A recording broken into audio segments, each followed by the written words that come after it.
জ্বর তো সবকিছুতে হতে পারে, টাইফয়েড হতে পারে, যক্ষ্মাতে হতে পারে, পেট খারাপ থাকলেও হতে পারে, নিউমোনিয়াতে হতে পারে। কিন্তু এইটার স্পেশালিটি হচ্ছে যে র্যাশ উঠে আর গিরায়, গিরায় বেশি ব্যথা হয়। ডেঙ্গু জ্বরের প্রাথমিক লক্ষণগুলো কি, কি? জ্বর তো থাকতেই হবে।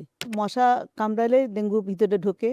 যখন ভাইরাসটা ভিতরে যায় তার ৪-৫ দিন পর্যন্ত লাগে ওটার বিল্ড আপ হতে, মানে বড় হতে, তৈরি করতে বা হুম। ইনফেকশনটা করতে। তারপরে ৩-৪ দিনের মাথায় জ্বর আসে। সেই জ্বরটা হচ্ছে একটা টিপিক্যাল, হঠাৎ করে অনেক হাই ফিভার হয়ে যায় এবং তার সঙ্গে হাতে, পায়ে, গিঁটে, গিঁটে ব্যথা, জয়েন্টে, জয়েন্টে ব্যথা, মাথা ব্যথা এবং মাথার পিছনে, বিশেষ করে চোখের পিছনে এবং মাথার পিছন দিকে ব্যথা করে। এটা একটা স্পেসিফিক লক্ষণ যে ডেঙ্গুর অন্যান্য জ্বরের থেকে ডেঙ্গু জ্বরের সঙ্গে পার্থক্য করা যায়।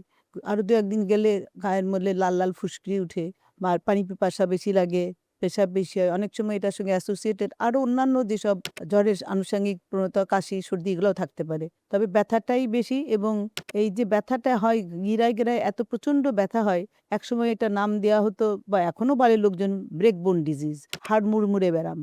তো হুম। এটার জন্য সাংঘাতিক ব্যথা হয়। তো এই ব্যথাটা দেখলে জ্বর তো সবকিছুতে হতে পারে, টাইফয়েড হতে পারে, যক্ষ্মাতে হতে পারে, পেট খারাপ থাকলেও হতে পারে, নিউমোনিয়াতে হতে পারে। কিন্তু এইটার স্পেশালিটি হচ্ছে যে র্যাশ উঠে আর গিরায়, গিরায় বেশি ব্যথা হয় যে ধরা যায় না।